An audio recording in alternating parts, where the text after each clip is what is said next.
Hey, this is Dynamic Indonesia, and you're listening to SOS Podcast, School of Social Media. Are you ready? Check this out.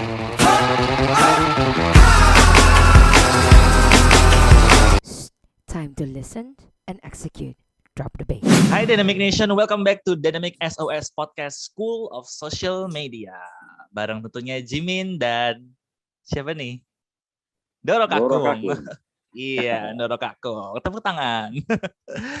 Oke, Dynamic Nation mungkin buat yang nggak tahu nih apa namanya Doro Kakung, kalian bisa langsung cek akun IG-nya di Instagram ya. @Doro Kakung dan Doro Kakung, selamat datang di Dynamic Indonesia ya.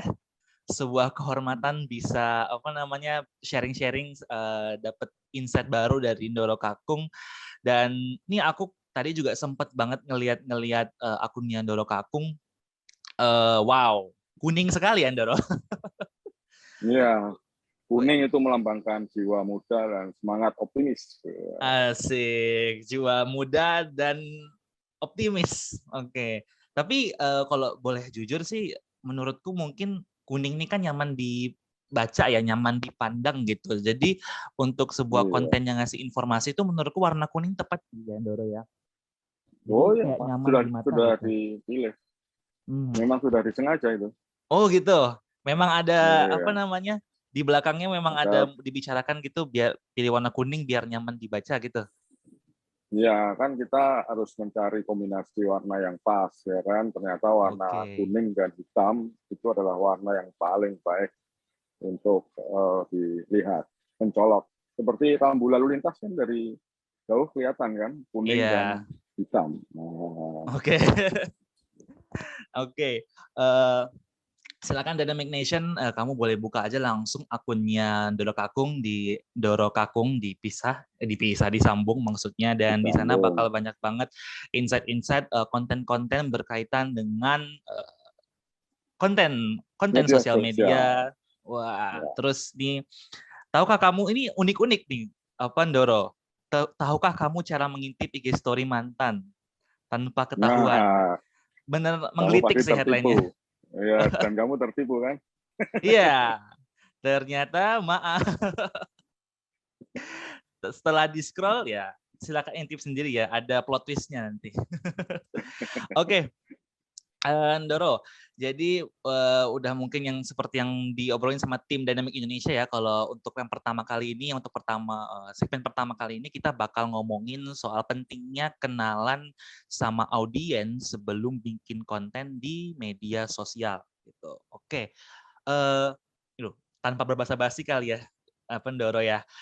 Kalau gitu aku boleh tanya, mungkin Doro kenapa sih langsung aja straight to the point? Kenapa sih kita harus istilahnya berorientasi banget sama audiens kita sebelum bikin konten di media sosial, Doro? Kenapa harus berorientasi atau harus berkenalan? Pertanyaannya yang mana nih? Maksudnya berorientasi. Jadi kenapa sih kita tuh harus? Kenapa sih kita tuh harus benar-benar memperhatikan audiens gitu? Karena nih Doro ya, kalau aku misalkan lihat tips-tipsnya kayak mungkin Doro tahu Victoria Wong gitu. Terus Muda Cuma Sekali, itu selalu tuh direpetisi, diulang-ulang. Perhatikan dulu audiens kamu, perhatikan dulu target market kamu gitu-gitu. Nah, sepenting apa sih Doro audiens ini sampai-sampai kita harus mungkin istilahnya jadi tahapan pertama gitu ya dalam bikin konten gitu. Sepenting apa sih Doro? Oke. Sebelumnya terima kasih dulu ya buat Oke. teman-teman di Dynamics Indonesia. Karena saya sudah diberi kesempatan untuk ngobrol bareng kesempatan ini dengan Jimin ya tadi ya. Jimin atau Awan? Iya, katanya manggil Awan. Oh ya Awan. Awan aja deh yang baguskan Awan ya. Karena dengan berbincang-bincang kali ini saya jadi sempat juga berkenalan dengan Awan, dengan teman-teman di Dynamics dan audiensnya Dynamics ya. Moga-moga dari obrolan kita kali ini ya, nanti ada sesuatu yang bermanfaat buat audiensnya Dynamics ya. Kalaupun tidak bermanfaat, ya itu urusan teman-teman, bukan urusan saya. Oke. Ya, terus kembali ke pertanyaan Awan tadi, kenapa kita harus berorientasi kepada audiens atau khalayak? Ya, yang pertama karena ini kan namanya media sosial, ya sesuai namanya itu juga sosial, bukan buku harian. Kalau buku harian ya berorientasi kepada diri sendiri, pribadi kita sendiri atau personal, ya kan ngomongnya dengan buku diary ya, buku harian. Nah, kalau media sosial itu berarti kita berkomunikasi atau bahasa gampangnya itu ngobrolnya dengan orang lain ya, sosial ya. Sifatnya sosial. Nah, oleh sebab itu kita selayaknya lah kalau berbicara itu dengan berorientasi kepada apa? Khalayak itu. Kita bukan sedang berbicara kepada diri kita sendiri. Kalau kita berbicara dengan diri sendiri dan tidak berbicara dengan khalayak, maka khalayak menjadi tidak relevan, gitu kan? Lu nggak diajak ngobrol kok, gitu kan? Nah, oleh sebab itu kita perlu berorientasi kepada khalayak. Berorientasi pada khalayak itu artinya apa, ya kan? Artinya ya mengenal mereka dengan baik. Siapa sih khalayak kita? Apakah generasi milenial atau kolonial ya? Kolonial. Apakah kebanyakan cowok atau cewek? Kemudian bagaimana berbicara dengan audiens kita? Kalau audiens kita bapak-bapak ya ngomongnya kayak bapak-bapak gitu ya. Kalau audiensnya anak-anak milenial atau generasi Z atau generasi Y ya ngomongnya dengan gaya mereka gitu ya. Supaya apa? Supaya omongannya nyambung. Supaya topik pembicaraannya nyambung, ya kan? Apa sih yang menarik buat mereka? Apa sih yang mereka tidak suka dan seterusnya. Coba deh perhatikan kalau kamu ngobrol dengan temanmu, kan yang dibicarakan adalah topik yang sama-sama menarik buat kalian. Misalnya Squid Game, drama Korea, atau PUBG Games ya. Kan tidak ngomongin tagihan listrik, ya kan? Tagihan listrik kan urusan bapak-bapak kalian, ibu kalian. Gitu. Nah, jadi itulah pentingnya berorientasi kepada audiensmu itu siapa, kenali mereka, kesukaannya apa, yang mereka butuhkan itu apa. Ya, sebaiknya itu kita ya membuat konten sesuai dengan kebutuhan mereka. Jangan membuat konten yang tidak mereka butuhkan. Kenapa? Karena tidak mereka butuhkan, ngapain dibaca, ngapain dikonsumsi, kan gitu. Ya, jadi harus dikenali kebutuhan audiens itu apa. Kalau kita tidak mengenali kebutuhan, kita akan ditinggalkan oleh audiens. Itu. Mana, Wan? Cukup? Oke. Ya, tadi kalau aku lihat tuh dari statementnya, waduh statement berat banget. Kalau dari kata-kata Doro Kakung tuh adalah yang relevan, yang dibutuhkan sama audiens kita. Ya, audiens. Doro, tapi aku pengen nanya deh. Tadi kan ngomongin soal target marketnya bapak-bapak gitu ya, bapak-bapak.id gitu. Aku langsung di kepala aku tuh kepikiran tuh bapak-bapak.id gitu. Nah, aku tuh ngeliat bapak-bapak.id itu kan ngangkat topik-topik yang ini menurut aku lah ya, mungkin kalau misalkan ada yang salah bisa diklarifikasi nih gitu. Kalau mungkin Doro lebih tahu gitu kan. By the way, Doro aku pasti tahu ya bapak-bapak.id. Nah, topik-topik yang diangkat, jokes-jokes yang diangkat nih kan adalah yang berhubungan sama bapak-bapak Gen X gitulah. Ngerti nggak ya Doro? Kayak Doro mungkin kayaknya nih bangsa-bangsa generasi-generasinya Doro Kakung. Tapi itu kalau aku lihat di kolom komen tuh yang merasa relate, yang merasa tertrigger tuh juga bahkan genku juga ada nih Doro gitu. Bahkan juga kena gitu. Milenial, Gen X, mereka juga ikut ikut terhibur, tertrigger, ternikmati dengan kontennya gitu. Nah, itu menurut Doro tuh gimana? Berarti apakah sebenarnya bapak.id itu target marketnya, audiensnya itu luas gitu, terus apakah mereka harus stay di Gen X atau itu gimana tuh fenomenanya tuh? Mungkin bisa Ya, dorong aku. kalau saya perhatikan ya target market mereka yang utama ya bapak-bapak gitu ya. Mm-mm. Ya job-nya itu kan sebetulnya job yang khas bapak-bapak, om-om lah sebetulnya gitu ya. Iya. Kan yang namanya bapak-bapak itu usianya rentangnya kan panjang ya. Kan banyak juga orang-orang yang masih berusia 25 tahunan gitu kan sudah jadi bapak karena sudah menikah dan punya anak gitu ya. Mm-mm. Kalau kemudian di kolom komentar mereka banyak anak-anak muda, anak milenial kan juga banyak yang sudah punya anak juga sehingga bisa disebut Iya. bapak juga. Jadi relate, obrolannya nyambung, bercandanya nyambung, itu. Jadi nggak ada yang aneh gitu. Dan kalau ada anak-anak di bawah usia 20 tahun yang merasa relevan, ya mungkin karena mereka seperti mendengar obrolan orang tua mereka, ya Oke, kan? iya. Ketika bapaknya ketemu dengan temannya gitu, dengan omnya kan obrolannya kayak gitu. Jadi nggak ada yang aneh gitu ya. Mereka nyambung dengan milenial kan. Milenial banyak yang bawa-bawa juga. Iya sih. Gitu kan. Dan iya dong, aku juga follow soalnya nih. Dan Iya, kan nggak tahu sebetulnya kenapa kamu padahal belum punya milenial. istri gitu. Iya, kamu milenial belum jadi bapak saja, ya kan? Milenial kan usianya mungkin 25 sampai 35 tahun kan? Iya, Iya nggak? Ya iya. kan? Nah, itu Aku Gen Z by the way nih, udah bapak. Doro. Gen Z. Soalnya Gen Z masih jomblo dua-dua. lagi kan? Duh, tidak boleh dipertegas ini. Iya. Ya, Nah, supaya makanya nanti kalau ada cewek-cewek yang dengar podcast dan suka sama kamu jadi kontak karena tahu kamu jomblo ya. iya, boleh boleh silahkan mendaftar langsung mampir ke kantor Iya. Dynamic Indonesia atau boleh telepon di Iya. 08. Oke, Doro, kita kan udah ngeliat tuh betapa pentingnya tadi kalau Doro Kakung bilang kayak kita tuh sebenarnya kayak ngobrol sama orang gitu. Kalau kita ngobrol sesuatu yang nggak sesuai sama ngomongin konten yang nggak menarik sama lawan bicara kita, yo percuma gitu kan ya.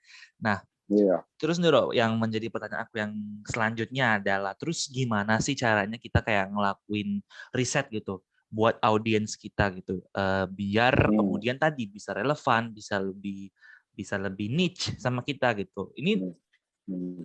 sebenarnya sesuatu yang mungkin kita udah gampang identifikasi ya, tapi terkadang di tengah jalan itu sulit banget buat benar-benar bisa match sama si figur audiens kita ini gitu. Nah, ada nggak tips dari Doro Kakung gitu untuk biar kita bisa riset Ya. mereka gitu? Ya. Awan, pantas kamu jomblo karena yang begini aja kamu nggak tahu. Padahal Waduh. ya kalau kamu mau deketin cewek ya, ini saya ambil contoh yang relate aja dengan kehidupan sehari-hari Oke, ya. Kamu gimana kalau nih Doro? kenalan sama cewek, ya kan, kenalan sama Uh-uh. cewek mau PDKT, mau jadi Hmm. gebetan, kamu risetnya gimana? Kamu kan pasti ngobrol langsung sama dia kan, Iya. nanyain ya kan, kamu anak Mm-mm. berapa neng? Ya kan? Kalau bahasa Banjar apa sih neng? Apa sih Neng apa ya? Banjar, apa tuh? Iya, kalau bukan Bahasa bahasa Kalimantan. Kalimantan apa? Iya, Neng, iya. biasa sih, Kak, Mbak. Iya. Kok Mbak Kak, sih? ya Mbak, ya udahlah pokoknya kan nanya kan Mm-mm. tinggal di mana, sekolah atau kuliahnya di mana, ya kan? Oke. Orang tuanya kerja apa gitu kan? Iya, Terus oke. ya kan kamu juga kalau mau PDKT kan ketemu nggak sekali dua kali, ya kan? Kamu berarti harus apa? Harus membuat konten setiap hari, Oke. ya kan? Atau rutin lah. Karena dengan membuat konten secara rutin, kamu akan mendapatkan feedback dari audiensmu. Ya, apakah mereka suka atau enggak. Sama kayak kamu PDKT sama cewek. Kamu harus sering ketemu dia, ya kan? Iya, Kalau kamu baru ketemu, terus besoknya mau ngajak ketemu kamu ditolak, berarti kamu orangnya nggak garing, berarti kamu nggak asik, ya kan? Oke. Tapi ya kan, jadi ini riset juga ya. Saya ngambil contoh yang dekat dengan aktivitas sehari-hari. Jadi riset itu juga bisa dilakukan dengan cara mendengarkan respons dari audiens. Kalau cewek Oke. yang kamu ajak PDKT, ketemu sekali, ya, Oke. lihat bagaimana, apakah dia menyimak kamu dengan seksama, apakah dia cuek aja. Cuek tuh nggak pernah ngasih like, nggak pernah komen, nggak pernah menceritakan sosokmu kepada temennya, kamu nggak pernah dikenalin. Seperti kalau kamu bikin konten nggak pernah di-share, di-reshare, di-republish, ya itu kayak gitu tuh. Nah berarti kamu harus evaluasi. Oh, kalau orang lain nggak suka diajak ketemuan males, berarti ada yang salah. Mungkin bercandamu garing, ya, misalnya gitu. Mungkin kamu pelit ilmu. Nah, kalau dalam kencan kamu mungkin pelit, nggak pernah traktir ceweknya, mau split bill aja misalnya gitu. atau apa namanya, kamu misalnya jarang memberi kenang-kenangan, sesuatu yang bisa di-save, disimpan. Barang apa yang bisa disimpan, kan tidak harus uang. Mungkin ilmu, mungkin kearifanmu, mungkin kata-katamu, ya. Kan cewek kadang-kadang suka sama kata-kata orang gitu ya, cowok yang gombal, makanya cowok tuh bisanya gombal doang. Cewek-cewek suka digombalin doang gitu. Nah, makin banyak gombalanmu, ya, pick up lines-mu yang disimpan oleh cewek-cewek itu, maka semakin besar peluangmu untuk mendapatkan cewek itu. Sama dalam membuat konten di media sosial, makin banyak kontenmu yang disimpan, yang diingat, yang akan dibuka-buka lagi sebagai kenangan, maka kontenmu akan menjadi semakin relevan, menjadi konten yang selalu akan disimpan, dikunjungi, diingat, dibuka-buka lagi. Asik. Gitu. Oke. Nah, keren kan? Keren. Ini apa ya? Gitu. Analogi, aku salut sekali ya dengan analogi cari cewek gitu. Istilahnya apa Kakak Doro ya? Oke. Tadi yang bisa kita ini salah satu trik ya, berbicara berkomunikasi seperti halnya membuat konten. Kan aku ngomong sama kamu, aku harus mencari hal-hal yang relate dengan kehidupanmu. Sama dengan membuat konten, kita harus mencari hal-hal yang relate dengan audiensmu. Sekarang kan audiensmu cuma kamu, Wan. Ya kan? Laki-laki, usia belum 30 tahun, jomblo, di Kalimantan. Ya, misalnya, ya ini anak kamu anak bungsu pasti kan? Kok tahu, Doro? Ya tahu lah. Jadi Doro selain konten berprofesi sebagai content writer juga cenayang nih. Tahu gitu, bukan, Dajo tahu. Aku mempelajari psikologi. Oke. Oh, Doro. Nah, jadi jadi begini ya, menjadi seorang konten kreator itu tidak cukup hanya punya keterampilan membuat konten saja, tapi juga perlu punya keterampilan yang lain.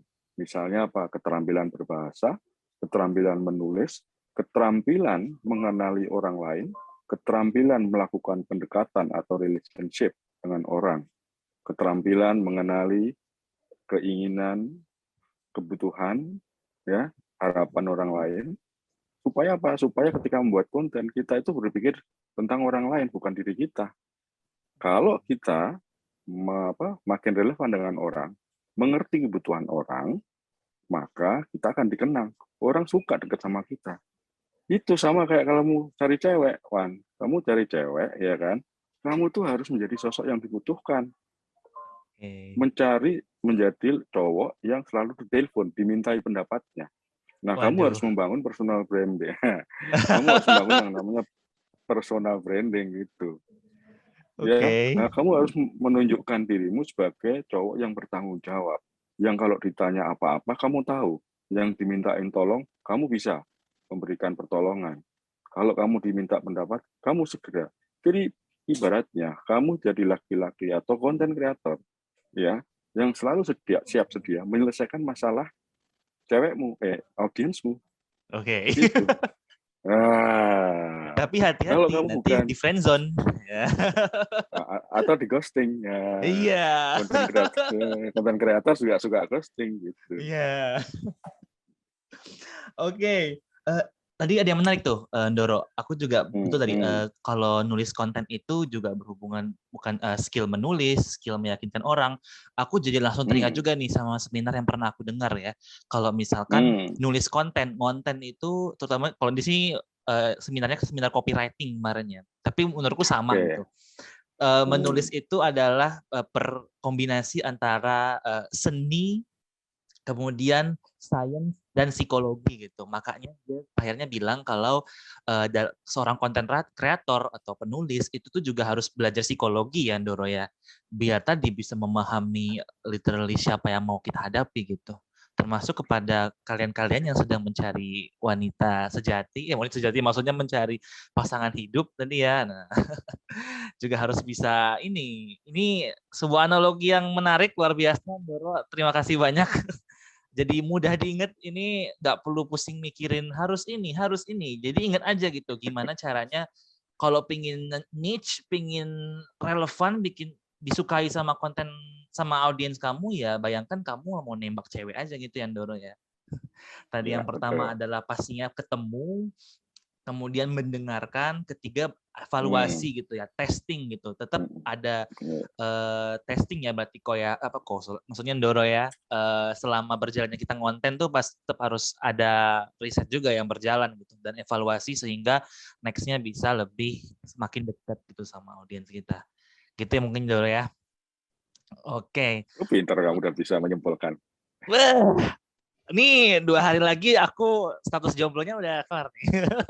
Nih di Dynamic banyak cewek, cuman nggak bisa saya dekati. Ini mungkin gara-gara sesimpel hal seperti ini nih, masih lost. Jadi kalau dalam komunikasi dalam komunikasi kamu harus membangun personal branding. Nah, betul banget. Personal branding seperti apa? Iya. Personal branding seperti apa yang membuat audiens itu percaya. Ya, kemudian selain percaya, kamu diikuti, kamu mendapatkan kredibilitas dari mereka, kamu gampang memberikan pengaruh, membentuk opini. Jadi nanti audiensmu itu suruh ikut kemana aja ikut, gitu, sukarela. Nah, kalau udah mencapai personal branding seperti itu, wah, berarti kamu akan dapat banyak cewek, Wan. Oke, itu berarti termasuk kepada bring value ya. Kita harus ngasih value juga ya buat ininya gitu. Jadi sosok yang dibutuhkan buat tapi kamu jangan teori aja, dipraktekkan. Waduh, siap, Doro, siap. Abis ini langsung sini auto eksekusi abis ini. Oke. Kalau gitu mungkin ini udah 16.25, segmen 1 mungkin bisa kita akhiri sekarang yang Doro ya. Dan tadi itu untuk pembahasan kita terkait pentingnya kenalan sama audiens. Ada banyak hal yang bisa udah kita pelajari dari Doro Kakung, dan salah satunya adalah analogi cari cewek yang bisa kamu terapkan buat gimana bisa niche, bisa relevan sama audiens sosial media kamu gitu. Oke, kalau begitu sekian untuk section 2 kita. Makasih Doro Kakung. Kita balik ke section 2. Salam dari Jimin dan Doro Kakung. Bye-bye Dynamic Nation. Thank you for listening to SOS Podcast, School of Social Media Podcast, empowered and supported by Dynamic Indonesia, sebuah digital marketing and branding agency. By the way, jangan cuma didengerin ya, tapi dipraktekin. Anyway, ciao, bye-bye.